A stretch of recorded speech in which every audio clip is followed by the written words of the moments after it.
നിങ്ങൾ മോതിരം ധരിക്കുന്നവരാണോ? ഇസ്ലാമിക നിയമപ്രകാരം പുരുഷന്മാർ മോതിരം ധരിക്കുമ്പോൾ ശ്രദ്ധിക്കേണ്ടത് എന്തൊക്കെയാണെന്ന് അറിയാമോ? പറയാം, വാ. സ്വർണം കൊണ്ടുണ്ടാക്കിയ മോതിരം ധരിക്കൽ പുരുഷന്മാർക്ക് ഹറാമാണ്. എന്നാൽ വെള്ളിയുടെ ഒരു മോതിരം, ഒരൊറ്റ മോതിരം മാത്രം ധരിക്കൽ സുന്നത്തുണ്ട്. ഈയം, ചെമ്പ്, ഇരുമ്പ് തുടങ്ങിയ ലോഹങ്ങൾ കൊണ്ടുണ്ടാക്കിയ മോതിരം ധരിക്കൽ പുരുഷന്മാർക്ക് കറായത്തൊന്നുമില്ല.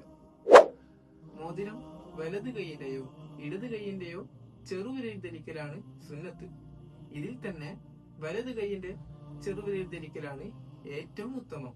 മറ്റു വിരലുകളിൽ മോതിരം ധരിക്കൽ പുരുഷന്മാർക്ക് കറാഹത്താണെന്ന കാര്യം പ്രത്യേകം ശ്രദ്ധിക്കണം. മോതിരം ധരിക്കുമ്പോൾ അതിന്റെ കല്ല് ഉള്ളംകൈയുടെ ഭാഗത്തേക്കാക്കി ഇങ്ങനെ വെക്കലാണ് സുന്നത്തായ രൂപം. വെറും ഒരു ഫാഷനേക്കാൾ ഉപരി സുന്നത്തായ രീതിയിൽ മോതിരം ധരിക്കാൻ ഈ ചെറിയ കാര്യങ്ങൾ കൂടി ശ്രദ്ധിച്ചാൽ മതി. നാഥൻ അനുഗ്രഹിക്കട്ടെ. ആമീൻ. അസ്സലാം.